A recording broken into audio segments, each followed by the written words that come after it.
मैं एक बार फिर खुशामदीद बात हो रही थी।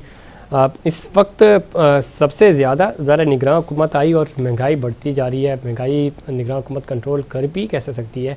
कुछ ऐसी चीज़ें थी माशी तौर पे जो पहले भी डिस्कस हुई, चूँकि PDM की जो इत्तेहादी हुकूमत थी उस दौर में मुश्किल फ़ैसले किए गए डिफ़ॉल्ट उनसे बचाने के लिए, ये सारी चीज़ें थी। अब ज़रा महंगाई बढ़ती जा रही है, जमात इस्लामी प्रोटेस्ट करने जा रही है और निगरान हुकूमत के पास कोई इख्तियार नहीं है सिवाय इसके कि जो जो जो समरीज़ बनी हुई हैं उन्हीं के ऊपर अमल करते हुए उन्होंने महंगाई तो करनी है।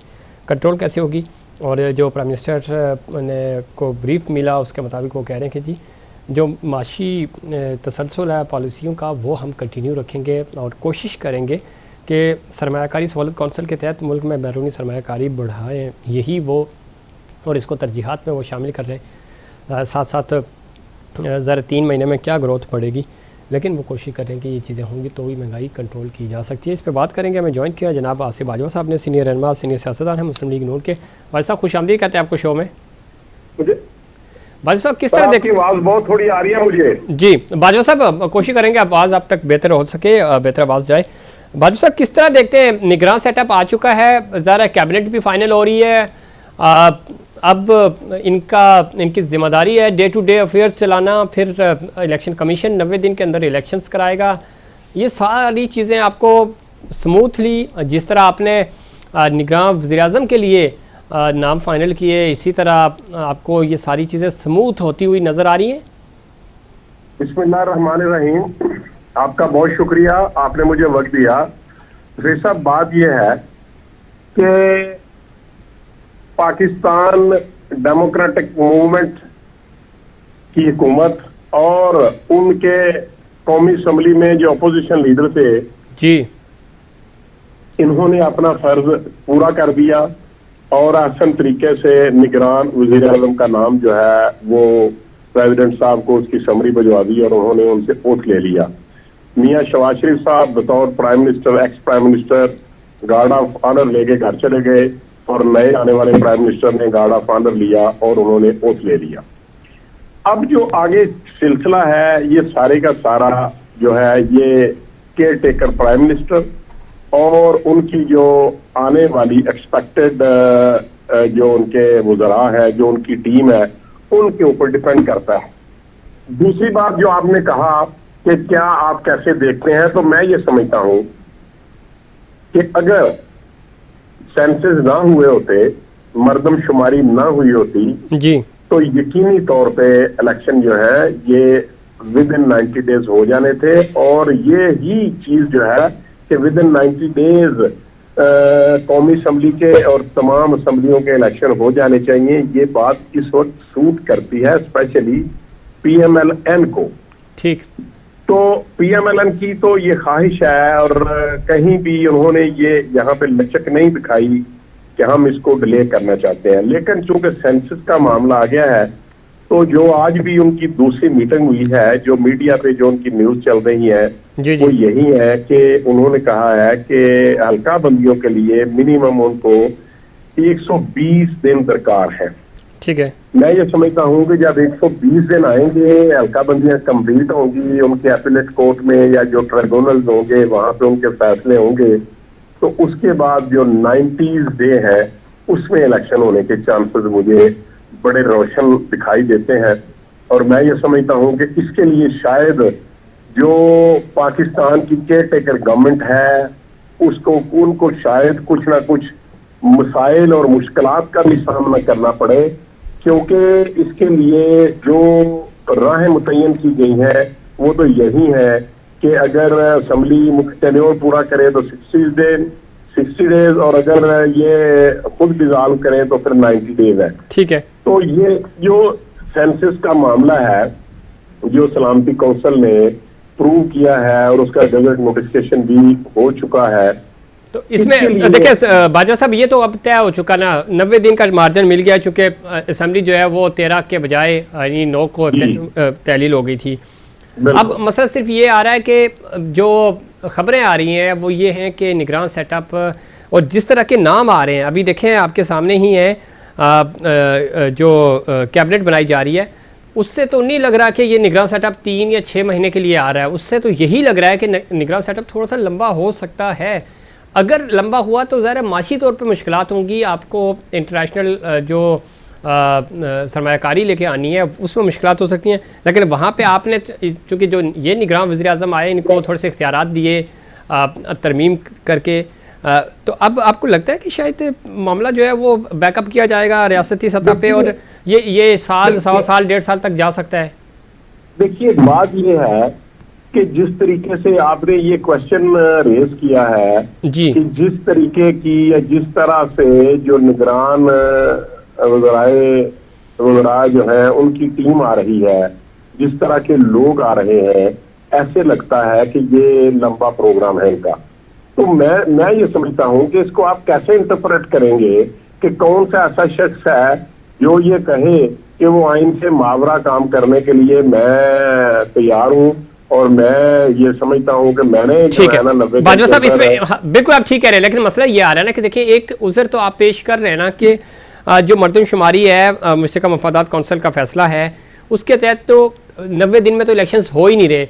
जब 90 से 91 हो जाएंगे या 90 से 110 हो जाएंगे या 120 दिन हो जाएंगे, तो जहां 120 दिन हो गए वहां पे 6 महीने भी हो जाएं, क्या फ़र्क पड़ता है, चूँकि आइन की वायलेशन तो हो चुकी है। और ये चीज़ हमने पंजाब और केपी के में देख चुकी। चलो ठीक है, वो सूबाई सतह का मामला था, ये नेशनल सतह का मामला है, तो ये वो चीज़ें हैं जो प्रैक्टिस हो चुकी हैं। तो हम इसलिए कह रहे हैं, और माजी में भी बहुत सारे लोगों ने 90 दिन के दावे किए थे इलेक्शन करवा देंगे, तो 10-10 साल तक उन्होंने हुकूमतें की हैं। ये बात आपकी बहुत वैलिड है और बड़ा स्ट्रांग आर्गूमेंट है कि अगर 90 दिन की जो रेड लाइन है जी, अगर वो क्रॉस होके 91 डेज हो जाते हैं, तो फिर 91 डेज हो या 191 हो या 291 हो या 391 हो, जी, बात तो एक है कि आपने वो जो रेड लाइन थी वो क्रॉस कर उसको आपने क्रॉस कर लिया। ठीक, ये बात आपकी दुरुस्त है। तो इसीलिए मैंने इससे पहले जो बात मैं अर्ज कर रहा था आपके सामने जी, जी, कि मैं ये समझता हूं, बीइंग पॉलिटिकल वर्कर और बीइंग स्टूडेंट ऑफ लॉ, ये पाकिस्तान की केयर टेकर गवर्नमेंट को और स्पेशली उनके वजीर खजाना को, ये सॉरी वजीरे जो उनके कानून होंगे, जो लॉ मिनिस्टर होंगे, उनको इन मामला को बड़ा ये गंभीर मामला होगा। और ये यकीनी तौर पे जो पाकिस्तान तहरीक इंसाफ है वो तो बरमला इजहार कर रहे हैं और आज शायद उन्होंने एक लेटर भी लिख दिया है केयर टेकर प्राइम मिनिस्टर को कि आप विद इन 90 डेज इलेक्शन करवाएं। जी बिल्कुल। और जिस तरीके से वो इजहार कर रहे हैं, वो कह रहे हैं कि हम जरूर ऑनरेबल सुप्रीम कोर्ट में जाएंगे कि पाकिस्तान की जो केयर टेकर गवर्नमेंट है उनके जो इख्तियारात हैं बड़े लिमिटेड हैं और वो पाबंद है विद इन 90 डेज इलेक्शन करवाने के। और मैं ये समझता हूं अगर ये वहां चले भी जाएंगे तो बीइंग स्टूडेंट ऑफ लॉ मैं ये समझता हूं कि आइन तो ये भी कहता है कि जब हर 10 साल के बाद आपने वो सेंसस करवाने हैं और जब आपकी मर्दमशुमारी होगी, उनका नोटिफिकेशन हो जाएगा, तो फिर आप पाबंद है। Election commission ECP, election commission of Pakistan is bound कि वो नई हल्का बंदियों के तहत इलेक्शन कराएं। तो इसके लिए उनको थोड़ी सी कानूनी जो प्रॉब्लम्स हैं वो अदालत उनको इंटरप्रेट करेगी और मेरा ख्याल है कि इसका जो बेनिफिट है वो यकीनी तौर पे केयर टेकर गवर्नमेंट को ही जाएगा। वो ये कहेंगे कि इलेक्शन कमीशन वहां पे स्टेटमेंट देगा कि हम तो पाबंद है कि हम नई हल्का बंदियों के तहत इलेक्शन करवाएं और हम हल्का बंदियां करवाने जा रहे हैं क्योंकि सेंसस हैज बीन कंप्लीटेड। ठीक है, देखिए मेरा ख्याल है कि अदालत ही इसको सेटल डाउन कर देगी। ठीक, लेकिन अदालत कैसे करती है ये भी हमें पता है बाजवा साहब। अब लंबी बहस है, यहाँ फैसले कैसे होते हैं, यहाँ प्राइम मिनिस्टर्स कैसे आते हैं, कैसे जाते हैं, तो ये एक लंबी कहानी है। लेकिन किस तरह देखें मियां नवाज शरीफ साहब की वतन वापसी के ऊपर राना सनाउल्लाह साहब की स्टेटमेंट है कि मुकम्मल गारंटी मिल चुकी है, लेकिन दूसरी तरफ ख्वाजा आसिफ साहब ये कहते हैं कि जब तक जीरो रिस्क नहीं हो जाएगा हम मियां साहब को वतन वापस नहीं आने देंगे। देखिए ये देखें, ये जो दोनों हमारे अकाबरीन हैं, दोनों हमारी पार्टी के बड़े सरबराहान हैं, बड़े लीडर हैं, ख्वाजा आसिफ साहब भी और हमारे लॉ मिनिस्टर वजीर दाखिला राना सनाउल्लाह साहब भी बड़े सीजन पॉलिटिशियन है। दोनों जो लीडरान है और दोनों ने तकरीबन एक दूसरे के साथ कड़ी मिलती है। ख्वाजा आसिफ साहब ने बड़ी खूबसूरत बात की, उन्होंने कहा कि जीरो रिस्क के पे हम मियां नवाज शरीफ साहब को ठीक। पाकिस्तान बुलवाएंगे, और राना सरावला साहब ने कहा कि हम जीरो रिस्क के ऊपर पहुंच चुके हैं। मतलब ये है कि उनकी अरेस्ट का, या देखिए रिस्क क्या है, मैं अपनी नजर में जी जी आपको क्लैरिफाई करता हूं। जीरो रिस्क का मतलब ये है कि जब तक आज के जो मौजूदा ऑनरेबल चीफ जस्टिस साहब हैं, जिन्होंने ये समझा हुआ है कि पाकिस्तान में जो आला अदलिया है, जो सुप्रीम कोर्ट है, वो उनके सिर्फ 3 जजेस हैं, या 3 वो हैं जजेस उनके सबॉर्डिनेट या उनके साथ, और चौथे वो हैं। वो ये समझते हैं कि तमाम फैसले या पाकिस्तान की सुप्रीम कोर्ट का नाम ये तीनों या चारों जजेस ही हैं। तो उनसे हमें फेवर की या रिलीफ की, उनसे हमें कोई तवक्को नहीं है। ठीक है, इसमें आसिफ बाजवा साहब, सर जी आप बात बिल्कुल ठीक कह रहे हैं, लेकिन आपके जो लीडर हैं और साबिक वज़ीर-ए-आज़म जनाब नवाज शरीफ साहब, उनके साथ हमेशा हाथ हो जाता है। उनके जो फेवरेट लोग होते हैं वो उनको धोखा दे देते हैं और वही उनके खिलाफ खड़े हो जाते हैं, चाहे वो आर्मी चीफ्स का मामला हो, चाहे फिर चूँकि इस वक्त निगरान वज़ीर-ए-आज़म अनवार काकड़ साहब हैं, तो चाहे वहीद काकड़ साहब हों, फिर मुशर्रफ साहब हों, उसके बाद फिर बाजवा साहब हों, तो ये सारी एक लंबी लिस्ट है ना सर। और इसी तरह चीफ जस्टिस भी। तो आप समझते हैं कि ठीक है ये चीफ जस्टिस चले जाएंगे, उसके बाद अगले चीफ जस्टिस आएंगे तो आपके लिए आसानियाँ पैदा होंगी? कहने में तो ठीक है, उम्मीद की जा सकती है। यहाँ पे इंसाफ होना चाहिए, आसानियाँ क्या, इंसाफ होना चाहिए, मामला इंसाफ पे मबनी होना चाहिए। देखिए सर, बात ये है कि ये बड़े दुख के साथ ये कहना पड़ता है कि अगर दुनिया में 130 ममालिक को कैटेगराइज किया गया है कि अदलिया के लिहाज से, तो पाकिस्तान का नंबर 126वें नंबर पे आता है जी। इसका मतलब ये है कि जो हमारा माजी है, हमारी अदालतों के जो फैसले हैं, या इंटरनेशनल लेवल पे कहाँ पे उनको परखा जाता है, तो 130 में से 125वां नंबर है। और पाकिस्तान की तारीख गवाह है कि अदलिया ने कौन कौन से फैसले किए। कुछ बहुत अच्छे जजेस भी रहे हैं, जस्टिस स्कॉट एल्सन की जैसे, और भी कई लोग हैं। मैं किसी को कंपेयर नहीं करना चाह रहा। ठीक है। और कुछ ऐसे लोग भी हैं, जस्टिस चौधरी फखार जैसे भी, और उसके बाद जस्टिस निसार साहब जो है, उनका भी माजी गवाह है। और इससे पहले जिन लोगों ने जुल्फ़िकार अली भुट्टो को, शहीद जुल्फ़िकार अली भुट्टो को अदालती जिनको कत्ल कहते हैं, और उनकी पेंडिंग है मामला। और पंजाब के साबिक वज़ीर आला मियां हमजा शहबाज शरीफ साहब को जिस तरीके से वो पंजाब के वज़ीर आला थे और जिस तरीके से उनको अदलिया के जरिए फारिग किया गया, उनकी जो पटिशन है वो भी आज पड़ी हुई है।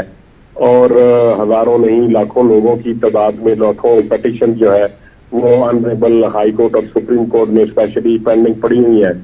लेकिन जो फाजिल जैसावान है वो 3 या 4 वो ये समझते हैं कि उनका काम सिर्फ और सिर्फ ये जो एक लाडला है उसको रिलीफ देना है। सर लाडला किधर, लाडला बेचारा, उसको तो कुछ नहीं मिल रहा, लाड प्यार है सर। ये लाडले की ही वजह से उसको बड़े रिलीफ दिए गए। और लोगों को देखे ना, यहाँ पे दानियाल अजीज और तलाल चौधरी और बाजवा साहब, वक्त भी खत्म हो रहा है। मैं वो आप बात ठीक कह रहे हैं, बहुत सारी ज्यादतियां भी हुई हैं बहुत सारे केसेस में, और बहुत सारे केसेस बहुत बेहतर तरीके से भी उनमें फैसले आ सकते थे लेकिन नहीं आए। ये भी हमारी बदकिस्मती है। लेकिन वो पंजाबी के अंदर है कि उन लाड शाड कोई नहीं, तो अब लाड शाड वाला तो सीन खत्म हो चुका है।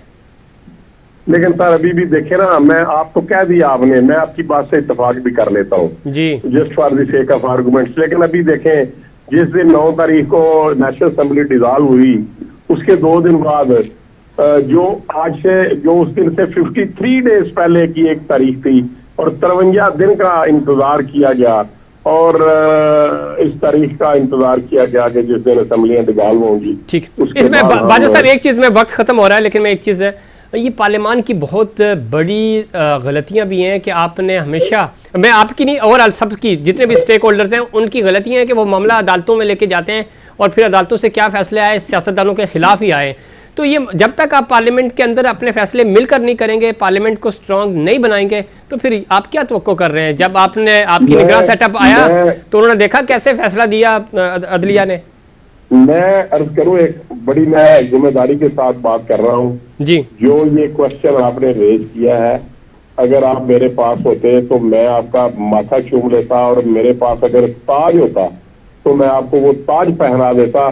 जितना शानदार $1 मिलियन जो क्वेश्चन आपने रेज किया है कि जो पार्लिमान है उसको स्ट्रांग करने की जरूरत है, और सियासतदानों का ये कसूर है कि वो हर मैटर को अदलिया के पास लेके जाते हैं, जबकि आइन और कानून के तहत, कॉन्स्टिट्यूशन के तहत सबसे सुप्रीम इदारा पार्लिमान है। बिल्कुल। और भाई साहब आइंदा अब जरा इलेक्शन और पार्लियामान को आप मजबूत बनाए, पार्लियामान को इज्जत दें। पार्लियामान को इज्जत देंगे तो आपको अदलिया भी इज्जत देगी, मीडिया भी इज्जत देगा और फौज भी इज्जत देगी। लेकिन जब आप अपने घर को खराब करेंगे तो फिर सारे इदारे जाहिर है आपके खिलाफ ही जाएंगे। तो ये वक्त खत्म हो गया। बाजा साहब अगले किसी प्रोग्राम में आपको जरूर मौका देंगे। नाज़रीन, ये था हमारा आज का प्रोग्राम। उम्मीद करता हूँ दीगर प्रोग्राम्स की तरह आज का प्रोग्राम भी आपको पसंद आया होगा। मुझे और इनसाइड पाकिस्तान की पूरी टीम को दीजिए इजाजत। अल्लाह निगहबान।